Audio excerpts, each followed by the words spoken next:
Hello and welcome to Mouse in the Mitten Trivia Pod, a podcast where you can test your Disney trivia knowledge over a variety of topics. My name's Court and I will be your host. Our game will consist of 5 rounds of 6 questions covering everything from your basic Disney knowledge to some unknown facts. Each question is worth 1 point unless otherwise noted. Make sure you follow us on Facebook, Instagram, and TikTok at Mouse in the Mitten and let us know what your score is. And if you haven't done so already, make sure you are over on YouTube and make sure you like this video, make sure you're subscribed, make sure you turn on that bell for notifications, and in the comments, let us know what your score is. And hey, if you are planning on a Disney vacation sometime in the next year, would love to get that planned for you, would love to get it all sorted out and taken care of for you to take your vacation from good to great. You can email me at mouseinthemitten@gmail.com and would love to get you all set up. Now, a great week. There was a lot going on this week, especially in Disney lore, so we're going to change things up a little bit. Instead of connecting the circles being around 3, we're going to start with connecting the circles. Now, a reminder on how this round works. I'm going to ask you 5 questions that may or may not be Disney related, but the answers do connect some way through Disney, and that's going to be your 6th question is what is that connection? So let's get started with question number 1. What movie features a superhero family who are coping with their superpowers in a world that superheroes are illegal? Question number 2. What Charles Dickens novel is among the most beloved Christmas stories and has been recreated several times in movie formats? Question number 3. What movie is about a boy who has to deal with a sudden loss and utilizes his brother's invention to create a band of superheroes? Question number 4. What tale has been around since the 13th or 14th century about a band of merry men who steal from the rich and give to the poor? Question number 5. What large, bearded man makes an appearance this time of year in several forms, usually accompanied by his wife and his flying reindeer? And question number 6 is what is the connection between those answers? I know we usually do this later. Gotta start off with this one because it'll kind of set up everything else we're going to talk about today. But I'm going to give you a few seconds worth of music, try to come up with those answers, and then I will return.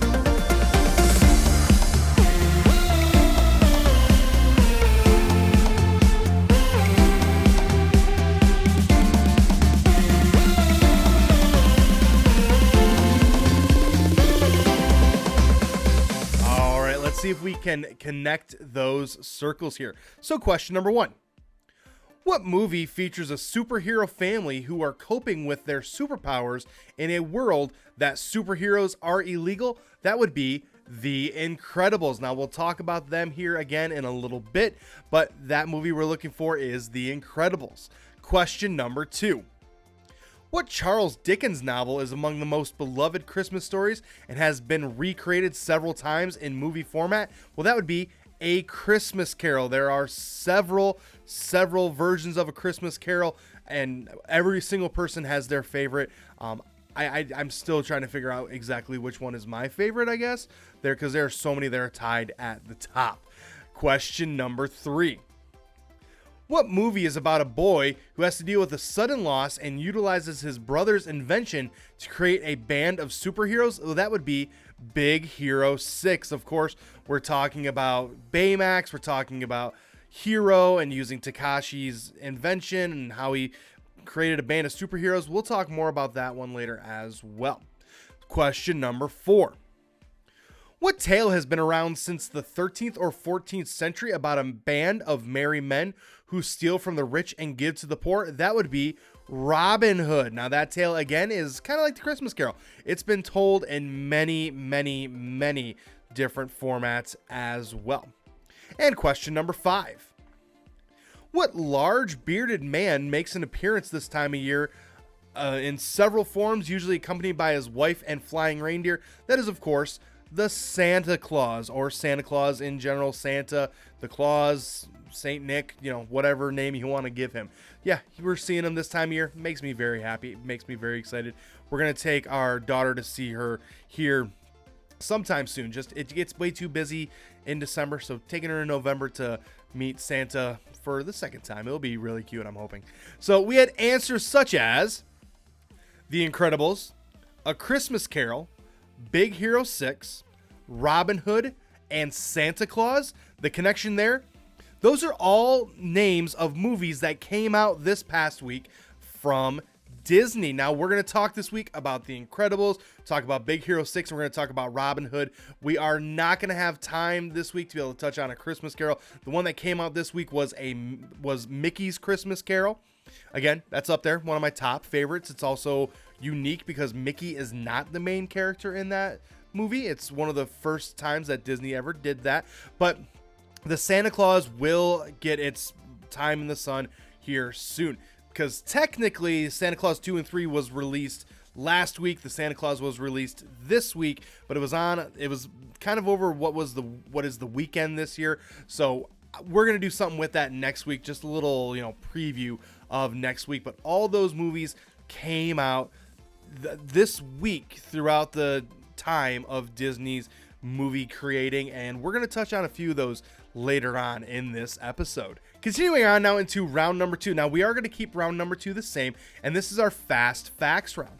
For this round, you were going to be asked some simple questions that have simple answers. Today's category is McDonald's toys. If you weren't aware, as of right now, McDonald's has these little mini figurines that you can get in your kids' meals that are all part of the Disney 100 collection. So all we're going to do for this one is ask a simple yes or no question. Is this available as a Disney figurine, as a McDonald's toy? Or no. So for instance, if I had said Mickey Mouse, you would say, well, yeah, that is of course a yes. So all these are either yes or no. They are either available as a toy in the McDonald's Happy Meals right now, or they are not. So question number 1, Woody. Question number 2, Luke Skywalker. Question number 3, Winnie the Pooh. Question number 4, Pongo. Question number 5, Joe Gardner. And question number 6, Anna. Now, some of these are some very iconic figures, some people that you definitely know of, and as soon as I said the name, you definitely get some pictures in your head. So let's get started with question number 1. Woody. Yes, he is available as one of those figurines. Him and Buzz are kind of the Toy Story representatives out of this 100 collection, so they're cute. They're not very big, but they are super cute. Question number 2, Luke Skywalker. He is not one of those characters that you can get from the McDonald's Happy Meals. Now, there are others that are in there, Chewbacca, C-3PO, R2-D2, and a couple other ones as well, but Luke Skywalker is not one of them. Question number 3, Winnie the Pooh. That one is a no, and nothing has made me more upset than the fact that there is not a single character from Winnie the Pooh available as one of these figurines. The only thing that I could think of as to why this has to be something to do with the fact that they were getting close to the time where Winnie the Pooh, his copyright was coming up, and they weren't sure if they were going to renew it or not. Obviously, they have, but there was that time where they weren't 100% sure, and that's when they were designing these, and just Winnie the Pooh wasn't one of them, and I am still a little bit upset about it, if you can't tell. Especially as we continue on to this, you'll hear why. Question number 4, Pongo. That one is a yes. Of course, we're talking about a dog. We're talking about a Dalmatian. It'll be super cute. But that one is a yes. Question number 5, Joe Gardner. That one is a yes. Now, again, this kind of goes back to my theory that at the time when they were designing these, they were coming up with these, they weren't 100% sure if they were going to renew the copyrights on Winnie the Pooh, but Soul had just come out, so they knew that they were solid on Soul. So That's why we have Joe Gardner, but we don't have Winnie the Pooh or any of Winnie the Pooh's friends. And I think, again, I know people are clamoring for Joe Gardner. I know that people want that to add to their collection, but I feel like the popularity for Winnie the Pooh would be a little bit higher. But that's just my opinion. Again, Soul, another really good Pixar movie, but I just think Winnie the Pooh is just a little bit higher on the popularity chart than Joe Gardner. Last but not least, question number 6. Anna. That one is a no. Now, again, there are members of Frozen on here. Elsa is on this list. Olaf is on this list. But there is no Anna, and that, again, kind of surprises me because I feel like a lot of people, including a lot of kids, would have wanted the figurine of Anna. Regardless, there are some really cute figurines. Definitely, if you haven't gone over to McDonald's, start collecting those. I'd highly recommend it. And a pro tip, you can get them for $2 each as opposed to buying the $5 Kids Happy Meal if you want to just forego the Happy Meal in general. Continuing on now into round number 3. Now, as mentioned in the first round, we're talking about 3 movie anniversaries. We're talking about The Incredibles, we're talking about Robin Hood, and we're talking about Big Hero 6. This is going to be the first one. We're going to talk about The Incredibles, another Pixar classic. We're talking about a family that we all fell in love with, and of course we found out later just how powerful Dash really is, along with Jack and everyone else. So it's going to be fun to see if they come out with a third one. Hopefully they don't wait as long as they did with the second one. Hopefully they come out with a third one soon. It'd be kind of cool to see if they explore some of those other nuances as well. But let's get started with some questions on The Incredibles. So question number 1. Within 2, what year did The Incredibles hit theaters in the US? Question number 2. What are The Incredibles' last name when they are not fighting crime?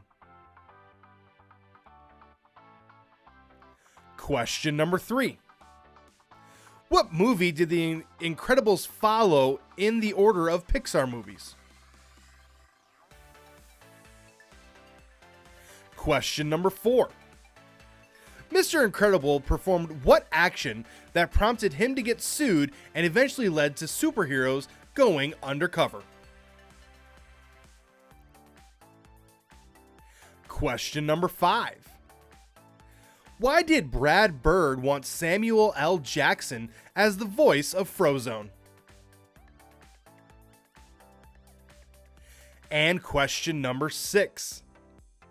What actor voices Gilbert Humph, Mr. Incredible's boss at the insurance agency? All right, I'm going to give you a few seconds worth of music. Try to come up with those answers, and I will return.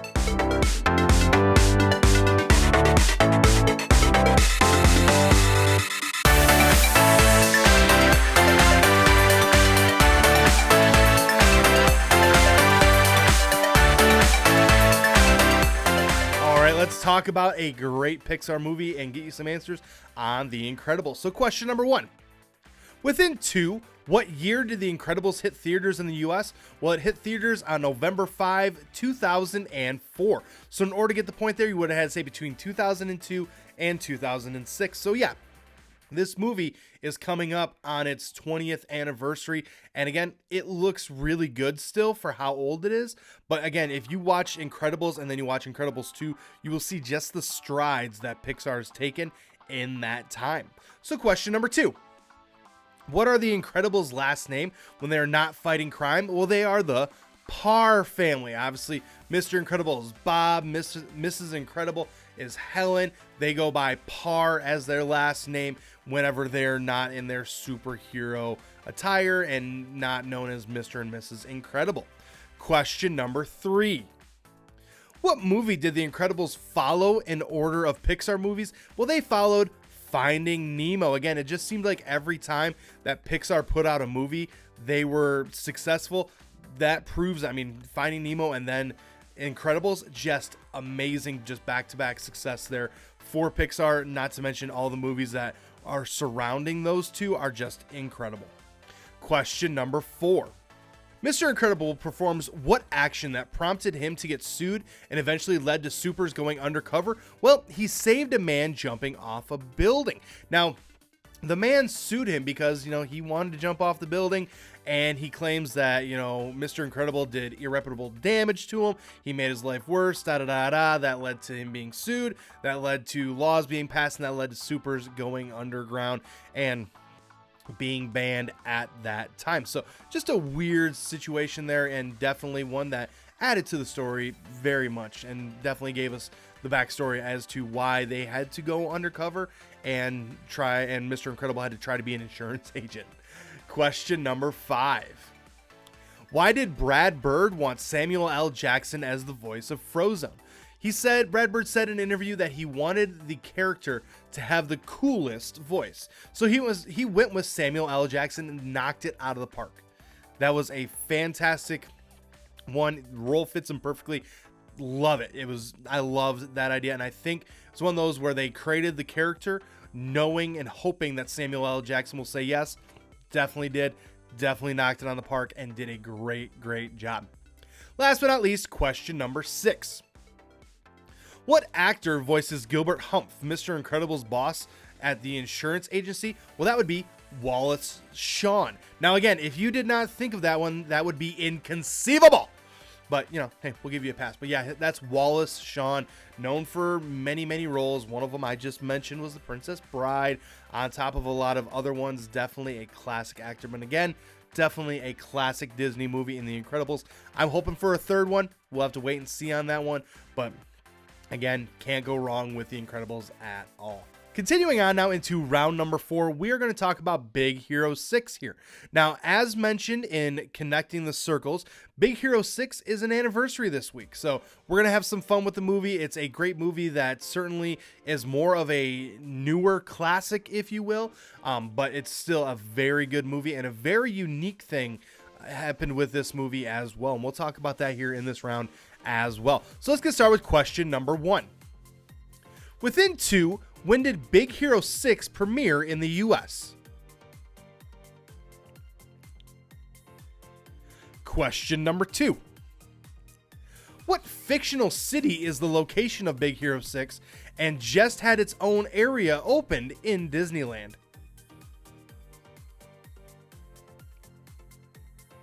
Question number 3. What band's original song Immortals was the feature song for Big Hero 6? Question number 4. Who is Hiro and Tadashi's aunt that the boys live with above her coffee shop? Question number 5. Big Hero 6 is set in an alternate future where the city was rebuilt after what catastrophic event? And question number 6. What insect is the inspiration for the microbots that Hiro builds and demonstrates at the showcase? All right, I'm going to give you a few seconds worth of music, try to come up with that answers, and then I will return.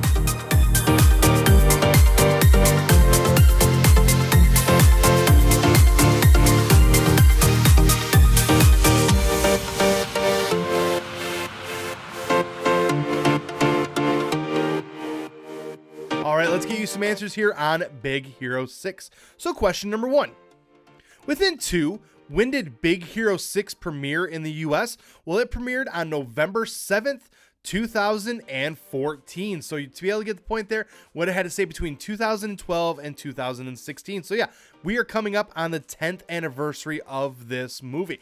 Now, what was really cool was that this film originally made its worldwide premiere in Tokyo at the Tokyo Film Festival about 2 weeks before this movie came out in the US. So they kind of paid homage to the fact that they have those Tokyo roots, and it was something that was really cool as well.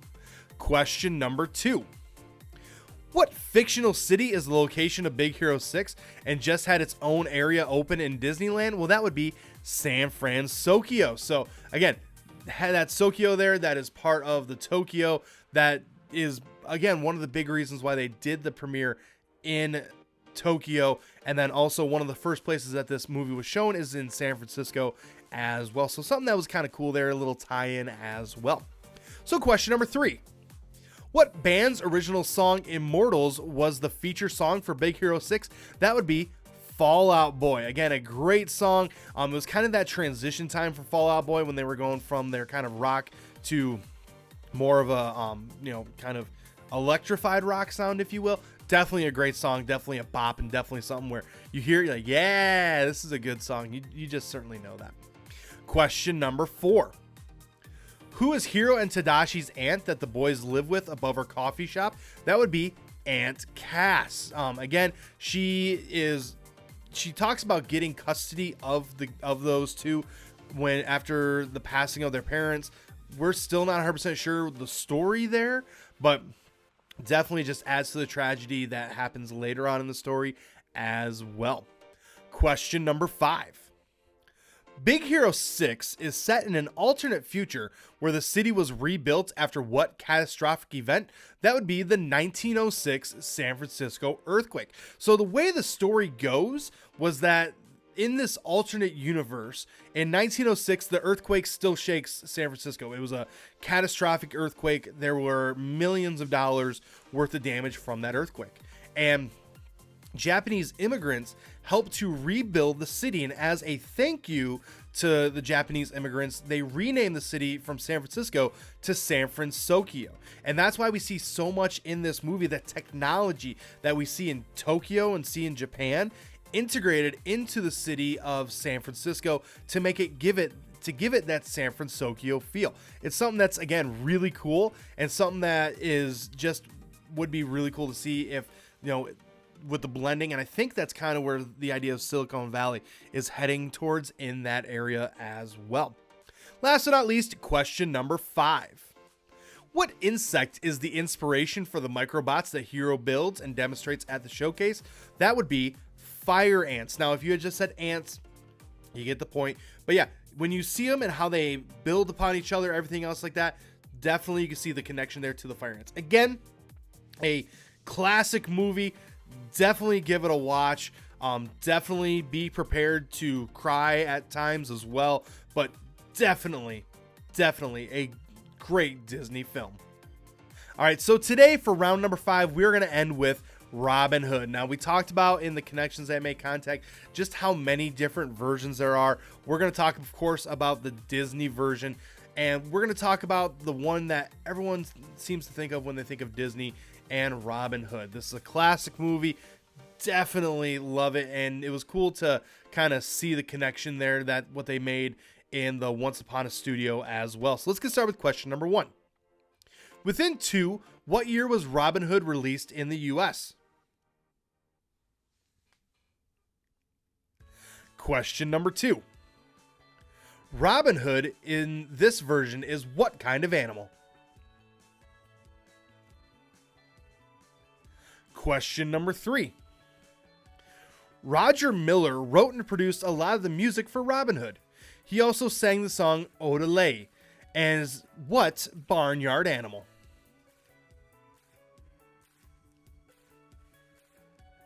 Question number 4. Robin Hood followed the same pattern of the other Disney movies from the 1960s and 1970s and had Phil Harris as a main character. What character was Phil Harris voicing in Robin Hood? Question number 5. Originally, Friar Tuck was not going to be a badger. What animal was Friar Tuck going to be originally? And question number 6. Maid Marian's dance shares part of her dance with what other classic Disney movies? All right, I'm going to give you a few seconds worth of music, try to come up with those answers, and then I will return.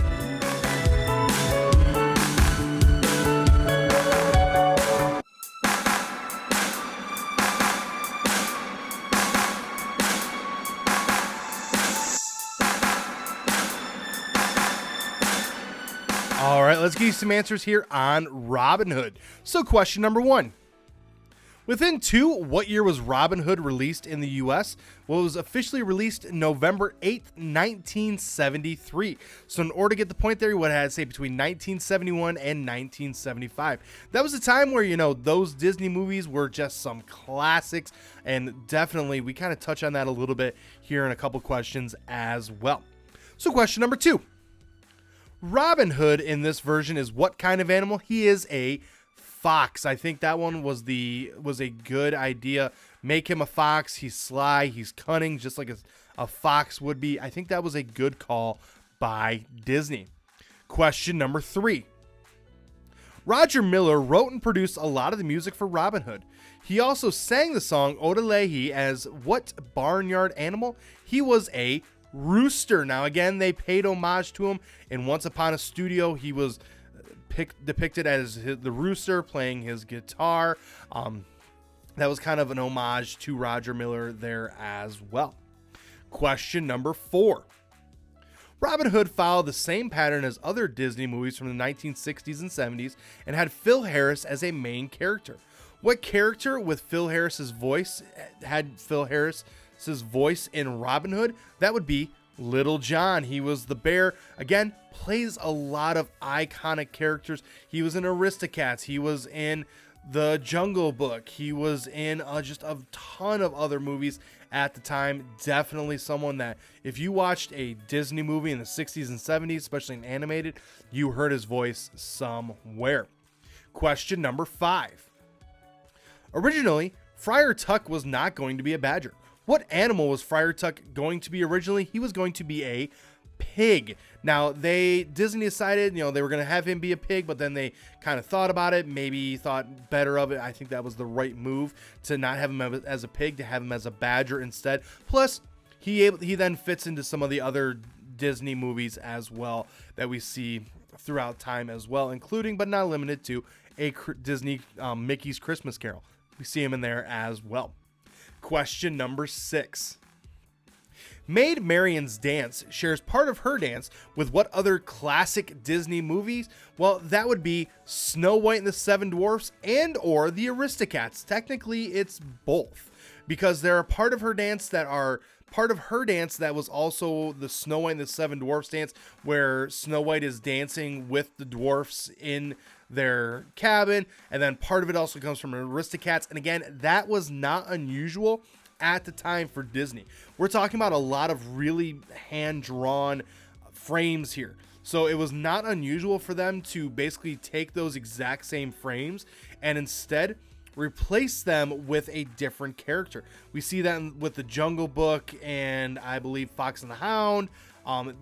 We see that several times in Robin Hood. There were quite a few that were recycled in Robin Hood, but again, that was just what Disney did at the time. It was a cost-cutting measure, but also one where they knew if they needed to save time, that was a route that they could take. Again, Robin Hood, classic movie on Disney Plus. Highly recommend it. It is phenomenal and has music that you will always sing in your head. Odelay.